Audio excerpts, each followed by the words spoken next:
Ladies and gentlemen, welcome to The Breakdown, a new series that I'm starting on the channel where we take some of the latest and greatest trailers in gaming, anime, TV, movies, you name it, and we go frame by frame, breaking down every ounce of information that we can obtain from the trailer. And I felt like the best trailer to start this series out with has got to be The Last of Us. Now, if you guys are new to the channel, just a little recap. The Last of Us is one of my favorite games, if not my favorite game of all time. So an opportunity to break down this trailer is something that I feel comfortable in. I feel like I know enough about this series and about this game, given the fact that I've played it numerous times, and I'm just excited to break down this trailer with you guys frame by frame. So we're gonna start by rewatching the trailer, no commentary. I'm just gonna play the trailer out, and then we're gonna go frame by frame and see every ounce of information that we can obtain from it, if there's any similarities to the game, things like that. So bear with me, it's my first time doing this, but if you do enjoy the content, you want to see more trailer breakdowns like this, drop a like on this video as it greatly helps out the channel, and subscribe if you're new here. We'd love to have you. But without further ado, let's not waste any time. Let's jump in to the trailer. If you don't think there's hope for the world, why bother going on? You haven't seen the world, so you don't know. You keep going for family. I'm not family. No. You're cargo.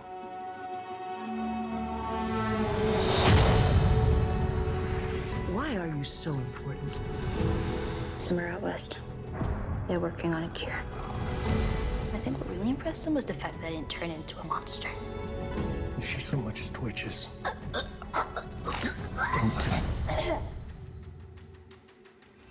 Okay.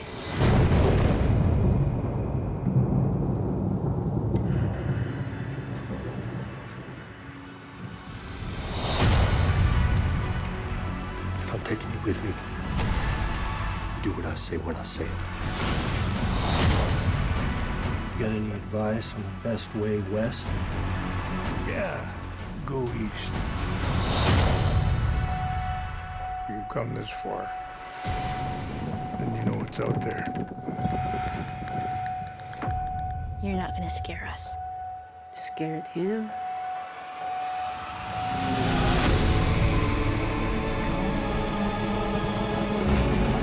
You have a greater purpose than any of us could have ever imagined.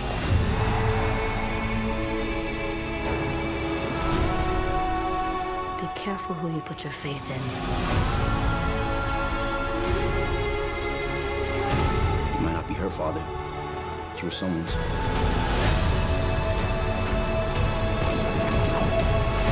You trust me?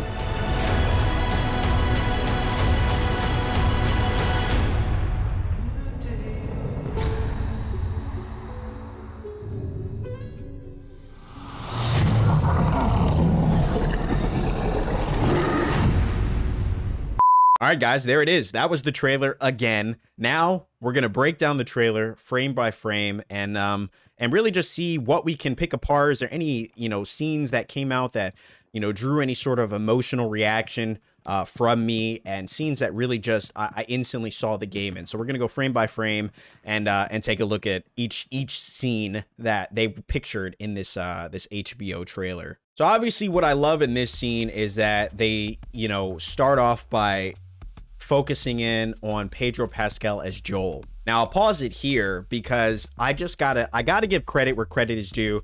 I think Pedro Pascal, him being cast as Joel, I was instantly excited about it from the jump, given the fact that I just finished watching The Mandalorian, I believe season 2, and his role in that show is just so good. I feel like it definitely has put him on the map. He's been in great, some pretty great projects leading up to then, but I feel like The Mandalorian was really where it kicked off for him. And every project I've seen him in since, he has showed his range and showed his capabilities and versatility as an actor. So I'm very excited to see what he does in this show as Joel. I think it's a really good casting. As you can see him rocking the flannel, the scruffy beard, the tint of white hair. It very much feels like Joel. And what I mean by that is it shows a man that has been through it, that has lived through this apocalyptic event, and has really suffered through some significant traumas to the way that the look of Joel, he looks weathered in the game. He looks kind of beat up, torn down, and really just surviving in any way that he can. And they really nailed that in this particular look here. I was very, very much pleased by our first like real look at Pedro Pascal as Joel. Moving on from there, you get a beautiful shot of the landscape. Obviously, if you played the game, you know that one of the first missions that you head into, here, I'll pause it here. One of the first missions you head into as you're playing, you know, when you finally pick up Ellie, and it's really when the game starts off and really kicks off for you in a big way, is the first mission that you're tasked with is getting her to the capital with your comrade Tess, who I feel is kind of a bit of a, I wouldn't say a love interest. I think that there are two people, you know, Tess and Joel are two people who I think have a connection and have lived through some traumatic events together. So there's a bond there, but we don't really get to see that, we don't really get to see that, I guess, relationship develop. I think that, you know, when we get to the capital, it's revealed that Tess has been bitten in an earlier event that they get into. I don't know if that's what's going to play out in this show. I think it will. You know, my assumption here is that they are trying to lean heavily into the source material from the game, so we can expect that Tess isn't going to live very long in this show. So, you know, this revelation comes in when they head straight down, as you can see, to that golden coated building being the Capitol. And they find that everybody there has been annihilated, and you know, the journey continues from there. The landscape, though, is just, it's gorgeous, man. Like I've said this before in previous posters that we've gotten for this show, is that the landscape and them showing kind of the overgrown foliage and the weathered world and just cars that have just been abandoned all across the roads continue to illustrate and world build in a way that's just so beautiful. It shows that the world has completely collapsed. You know, the fact that things are just kind of left feels like the world has stood still for a moment. You know, there's no sounds or signs of life really anywhere. And I think this shot really does a great job of highlighting that. You know, just three people at this time, just trying to make it through this you know, apocalyptic world that they find themselves in. Then we get to the next shot in which Joel finds himself head to head with the clicker. This is likely what my assumption is in the museum. As you can see, there looks to be a kind of old school, I don't remember what that is, a rifle, or I think it's like a double barrel shotgun, in fact. And then it moves on from there,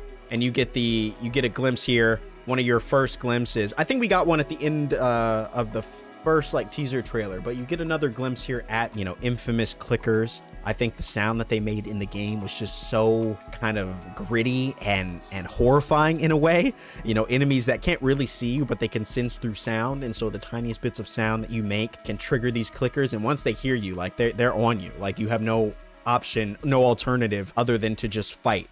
And so kind of having them pan over Joel, just trying to be as quiet as he can, is obviously, from what I see, when I go back here, we'll go back right here, as Joel is kind of peering and trying to remain silent. It definitely looks like it's in the museum. That's the area that you go through before you get to the Capitol, or still beginning at, you know, the beginning of the game. So it looks like they are trying to take things in a chronological fashion, and I very much appreciate that. And I love this shot here that shows the clicker through what appears to just be a broken piece of glass or a mirror or something like that. So I think that's really cool. Moving on from there, it kind of does what feels to be a flashback. I'm gonna pause it right here. This definitely feels like a flashback from, in, you know, the original Last of Us. The game starts at the beginning with an apocalyptic event, and him and his daughter Sarah, with the help of his brother Tommy, are trying to get out. And this was at the peak of when the infection had just spread so rapidly across the states that they had no other choice but to evacuate. And that's really where the game kicks off in a big way. It starts off chaotic and really just never lets up for you. So as you can see in this scene,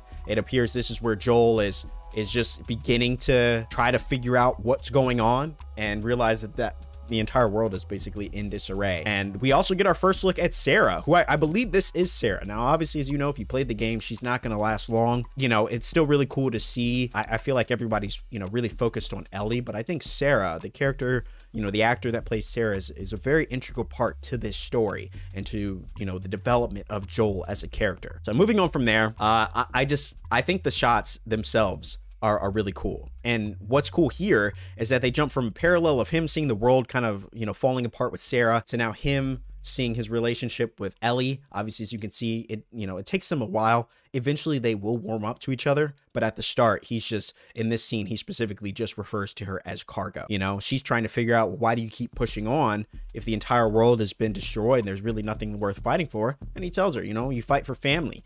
You know, you find something to keep fighting for, which is really the overall theme of this game and of this entire story. Endure and survive. So I'm really happy that they're bringing in those kind of key dialogue into this show as well. I think it's really going to be beautiful to see this develop episodically, whereas in the game you really just, I mean, depending on how fast you move, you could really just push through. We get a beautiful shot here of the bridge, the iconic bridge that they drive through as they're heading to Pittsburgh for the first time. That's where the game really, I think, kind of flips itself in a way, because at the beginning of the game, and when you're playing through the first game, you are really just trying to, you know, get Ellie to the capital, get away from the infected, right? And then you get to Pittsburgh and the game kind of does a 360 on you. You realize that the infected aren't the most dangerous things. In the world of desperation, it's people. People are the most dangerous, you know, enemies that you can come across, because they're a lot more unpredictable, I think. And so I think this is a continued shot of them in Pittsburgh trying to make their way through as the military is kind of purging the city. Everybody that they find, they're just kind of annihilating them. And they're, you know, as you can see, they're hiding. And as they continue to make their way out west, I think this scene, I believe, leads into his interaction with Tommy. And, you know, they run into Tommy, that whole group. This is, again, I think, when they're in the museum, or, you know, Joel, Tess, Ellie. This is when they're in the city, trying to make it out of the city, I believe. So we're kind of going back and forth, I think. I think Bella Ramsey as Ellie, though, I think is a solid pick.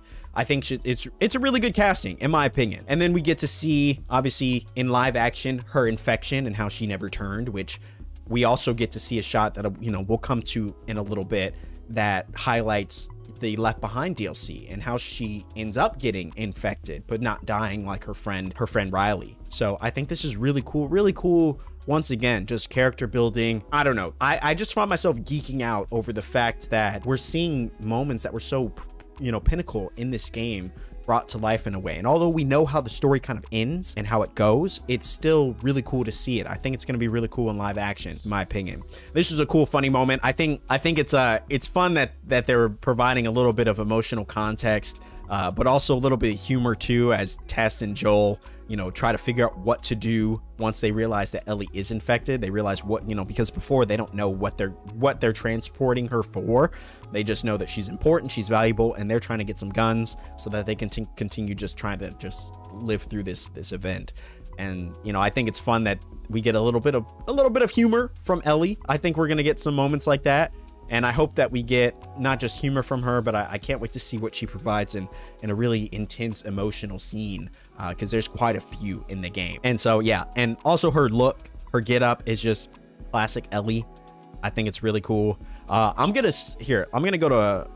0.50. We'll go to half speed. Obviously, you can see the iconic apartment complex. I believe this is in Pittsburgh. I'm not quite sure. I've looked at this image a couple times and trying to figure out what this is. This might be before they find out that she's infected, when they're just making their way through the abandoned building. Obviously, as you can see here, one of my favorite scenes in the entire game. I'm going to pause it here for a second. This is one of the most iconic scenes in the entire game, and I think this shot is just so beautiful. I'm really happy with what they're doing in bringing these scenes to life. The crossing the bridge scene is a really good one. You know, it's one of the first moments in the game where you see Joel and Ellie kind of bond a little bit. You know, he still sees her as cargo at this point in the game, but, you know, he is starting to kind of, I think, connect with her a little bit, you know, despite his reservations about getting close to her, given everything that's happened with his daughter. Then we move on from there. Obviously, we can see them trying to make their way through Pittsburgh. There's the military ship. There's the military themselves. Just trying to, I guess, purge the city. These boys are not to be messed with, and it proves to be one of the most challenging moments in the entire game is getting through Pittsburgh, because it really feels like a war zone in there.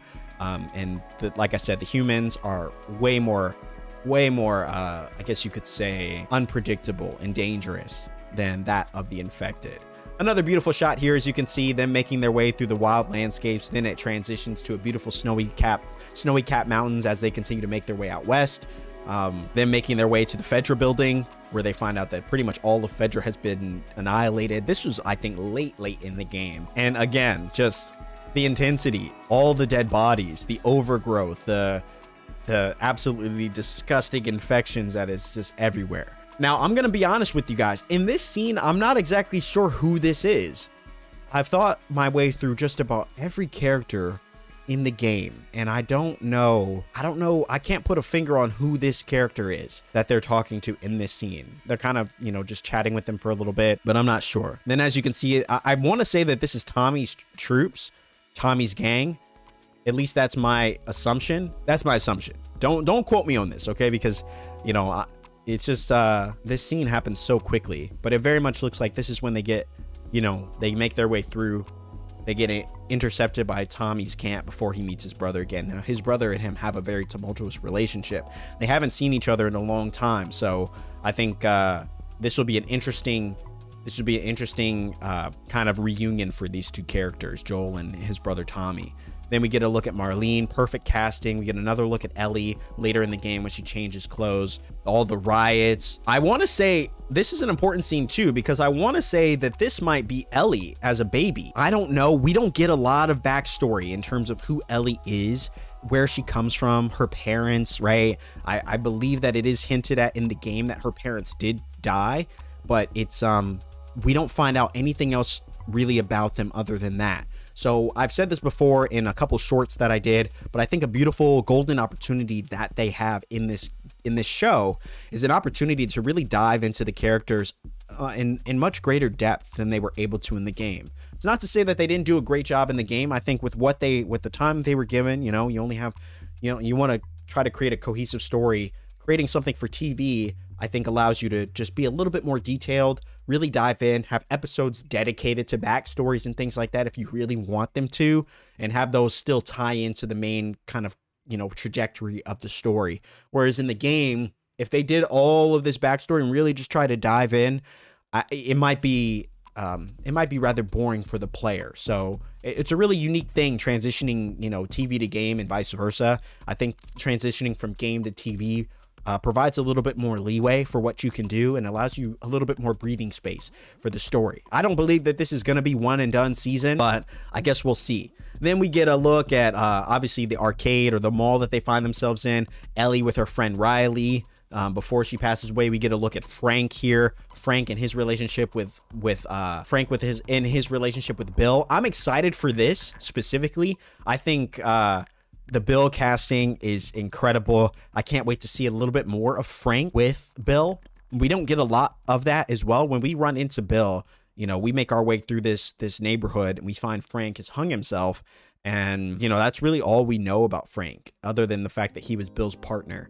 And so it's going to be really interesting to see a little bit more backstory and actual discussion between these two characters. That's something I'm really looking forward to as well. Then we get to see Sam and Henry shed the tears off the jump. I'm already tearing up. As you can see with Ellie, this must be the aftermath of when, you know, they unalived themselves, or, you know, Sam got infected. And then they make their way. I believe this is towards the end of the game. It might be towards the end of the game. Actually, it might not be, because it, you know, when they make their way and get intercepted in that, you know, kind of sewer area, Ellie is unconscious. So I'm not exactly sure when this is. They run into soldiers a lot in the game. Then we see Henry, his discussion with Sam, the brutality of Joel, going back to the beginning of the game, the destruction of, you know, their hometown in Texas. We get a look at Bill again. Bill obviously has gotten shot in this scene, I believe. Yeah, the same hat, same rifle.